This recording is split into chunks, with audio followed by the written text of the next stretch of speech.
I'm here to share some updates that I am seeing as an interview coach who has multiple candidates going through the technical program manager process at Google. There are some changes that are happening to the way team matching is happening and the timelines that are affecting the people that I work with. So I wanted to share that with you. Before we get started, if you don't know where you're at, you are on the Pocketboard channel.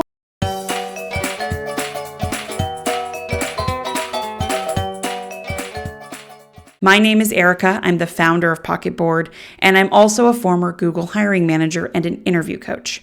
Landing my dream job at Google almost 10 years ago changed the trajectory of my entire career, and I mentor people today to help them land their dream jobs because I know how life-changing the right job can be. As an interviewer, I've been on the other side of the table more times than I can count, at least 1,000, and I've learned what works and what doesn't work when it comes to acing job interviews. You can find a bunch of my other videos on this channel, but today we're not talking about me, we're talking about you who want to get a technical program management job at Google or any of the other FAANG companies. We're watching lots of different layoffs happen at some of the unicorn startups and tier one tech companies. Companies that have gone public are doing layoffs, and Meta has a hiring freeze. And so what I'm seeing is that candidates are getting a little freaked out. So I'm going to create a different video that helps you understand as a job seeker, as a candidate, how to not freak out, be confident, and land your dream job. But that is not this video. Today's video, we're just going to be talking about, this is like you're in my office, I have no makeup on. I just wanted to bring this news to you as soon as I knew about it so that if you are in process or about to start a interviewing process for a technical program management role at Google, you're aware of some of the changes that are happening so that you can make some adjustments to your approach.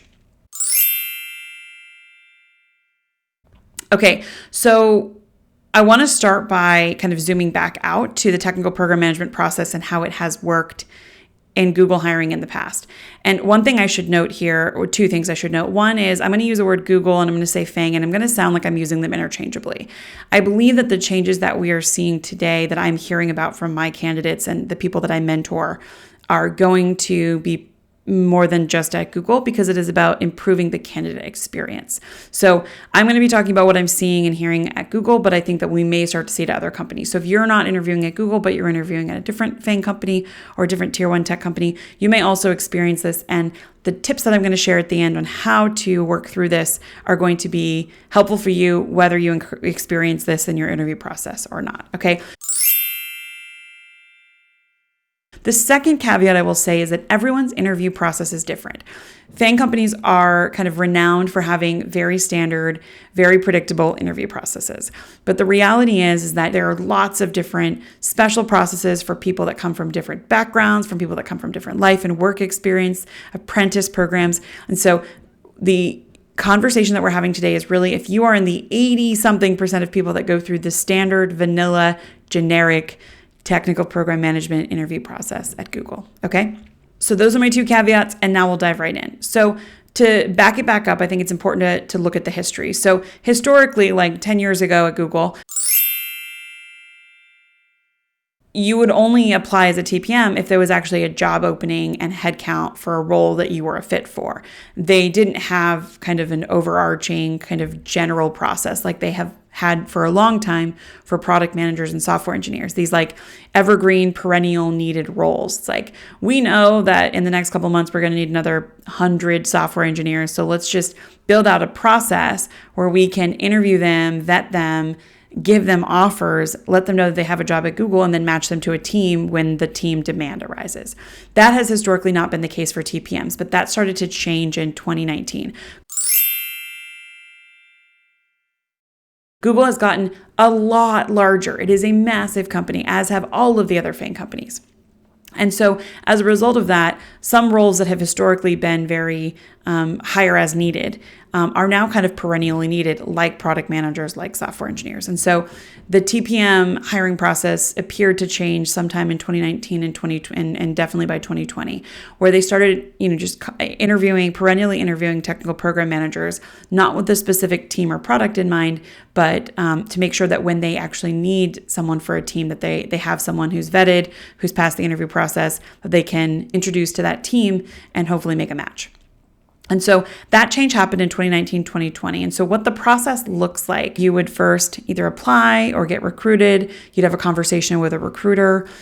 Then after you kind of pass that recruiter conversation, you would then have a conversation with a senior technical program manager, someone more senior than you, who can assess your skills in a phone screen. If you pass that phone screen, then you would move into a virtual onsite. During COVID. Before COVID, it was a real onsite, 5 interviews back to back, 45 minutes each over the course of one day. With COVID and virtual interviewing, most candidates have the opportunity or even just slotted to have their interview spread over 2 days. So they'll have 3 interviews on one day, 2 on the other, or 2 and then 3, 5 total interviews, 45 minutes each. That hasn't changed. And then after that, the team members who have interviewed you give their feedback. The recruiter meets with the team. And then historically, you would actually go through hiring committee at that point, because you would have been matched already to a team. So before COVID, before this like general process, you would have been gone through hiring committee. Hiring committee determines level, comp, and they're just kind of like a second set of checks to make sure the interviewing was conducted properly and that we've properly leveled and assessed this person's skills. And then they determine the offer. The recruiter gets back to you. After moving to the more perennial process in 2019, 2020, that hiring committee is actually pushed out. Before that, they have to match you to a team. And so your recruiter becomes kind of your salesperson internally. They are looking out, they're reaching out to teams are reaching out to them, looking for TPMs like you that have already passed the on-site process, that are already vetted. And then if there's an interest from the team, then the recruiter will present you with that team's information. If there's a mutual interest, then they will set up a conversation where you will meet with a member of that team or members of that team. And do not kid yourself, it is an interview. So one thing that people always ask me is like, they say it's a coffee chat. No, nothing is just coffee. I mean, have we learned nothing from dating? Nothing is just coffee. Okay, it is an interview. You need to show up with your professional game. You will almost never regret being too professional, whereas I've seen many people regret being too casual, okay? So show up as if it's a professional interview. Know that they're deciding if you're a good fit for their team and you should be deciding if they're a good fit for your career, okay? So what I would tell candidates before this recent change that I promise I'm about to tell you about, what I would tell them is, congratulations, you passed your on-sites, you have a job at Google. It's just a question of when you get matched. So be really picky, make sure you ask hard questions in your team matching interviews, and remember that it's an interview, it's not coffee, it's not informal, this is not a get to know you, this is an interview. After that, mutual match is made, then you go through hiring committee and then you get your offer, okay? What I'm seeing now from candidates that I'm working with as their interview coach is that in order to preserve the candidate experience, Google is effectively closing your candidacy if you haven't had a single team express interest in 4 weeks. And so this can happen for a number of reasons. Those teams may not have headcount. Your background may not be a match. Your background may be a perfect match, but your level isn't a perfect match for the budget that they have and what they're looking for to balance out the team. Basically, what I'm seeing is that if you have not had any successful team matches in 4 weeks, the recruiters will close your case. They will tell you, hey, candidate, you still did really well in your interviews. I'm so sorry we weren't able to match you. Keep looking on the careers page of Google. If you find a job that is open that looks like a good fit for you, apply for it. Feel free to reach back out to me even, and you can kind of get back in the ring once there's a job that's a good fit. But as of right now, we're not seeing any matches. And so this really changes the way that a candidate will think about their experience. I think it changes the calculus for candidates. If Google is your dream job and you really want to get a job at Google, you may feel really comfortable kind of deciding to say yes to the first team that expresses interest. And also, I should note that, this is really early. Like, this is breaking news. I'm just sharing this with you because I've seen it now a couple of times. So this is not a for sure general process. I do not work for Google anymore. So I am not a representative of the company or of their official processes. I'm sharing this with you because I think it's really helpful to be the most empowered and informed candidate that you can be. And so if you're in the process or if this happens to you, I'm hoping to share some tips that will be helpful to you. So we've got the super old process where you're getting matched directly to a team that has a job opening. We have the relatively recently new process where you're getting matched to a team after you pass the interview process, and you're kind of in a more generic process. And then we have the new process now where you go through the interview process, and if you don't get a single team that expresses interest in 4 weeks, then your candidacy will be dropped for the time being. So I want to give people some tips on if this happens to you, if this is happening to you. I also would encourage y'all to use the comments section. If you are actively in the interview process, or if you have more information about what's happening, please put a comment. You will help so many people. If you know more about this, please share information. But I have a couple of tips as well. The first one, and my always tip, is just like keep calm, okay? People lose perspective when they go through FAANG interview processes. All of a sudden, it becomes the most important thing in their life and the most important thing in the world. And the reality is that you are a human who has value. And if you are interviewing at Google at all, you are in very rare air. You know this because you probably read it on the internet, but like 1% of people get into Google. I think it's less than 1%. Harder to get into Google than it is to get into Harvard. Okay, we've all heard this. Just know that you're a successful, capable person for getting as far as you are in the process. Okay, so that's number one. Just be calm.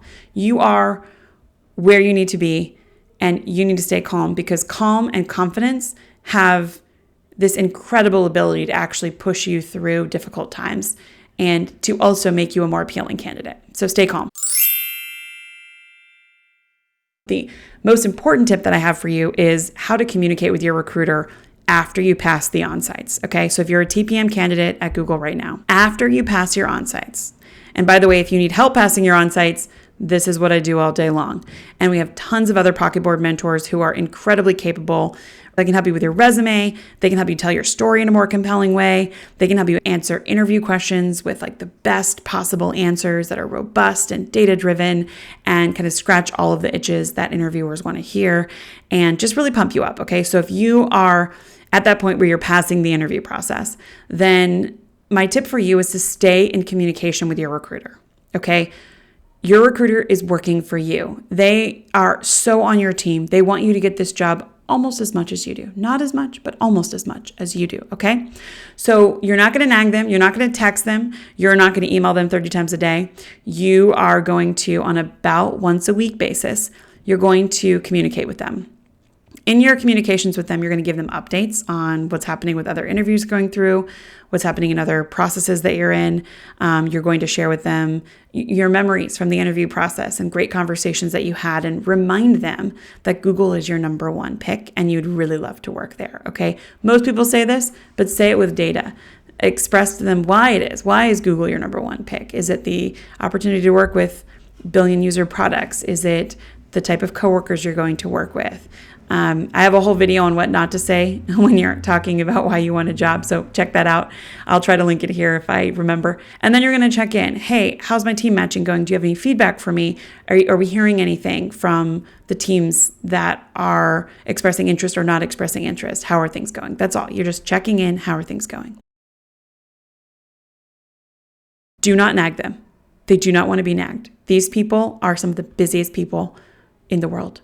But do check in with them weekly, because what you don't want to happen is to get to the end of your 4 weeks, not have a single match, be told by your recruiter, hey, sorry, I haven't had a single match. And you don't want to be left with any doubt on whether or not you really got feedback, whether or not your recruiter was really out there banging the drum for you and trying to get you a role. Okay, so just stay in communication, stay calm, stay confident, express your confidence. Do not lose your power in this process. Don't get desperate. Don't get thirsty, okay? Nobody likes desperate and thirsty. So make sure you are giving them updates on what's happening and you're expressing yourself in a confident way. If you need help with that, we have mentors for it on Pocket Board. Check us out. I think that's the last bit of update I have today. I just wanted to get and record this video as quickly as possible and put this up because I do know that we have quite a few program manager, technical program manager folks that are subscribed to the channel. If you aren't subscribed to the channel, these are the type of videos we're going to try to release as frequently as possible so that you get the most up-to-date, helpful information in your dream job search. So please remember to, first of all, like this video because this takes a lot of time and energy and it means a lot when you guys give us a like. Comment if you know anything. If you can be helpful to someone, please check out the comments and see if you can be useful.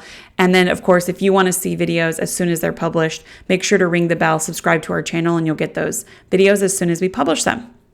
All right, my name is Erika G, and I'm signing off. If you'd like to work specifically with me, you can find my link to my Pocketboard profile in the description below. We have all kinds of mentors across lots of different industries, lots of different role types, years of experience, level, and price points. Check us out at pocketboard.co.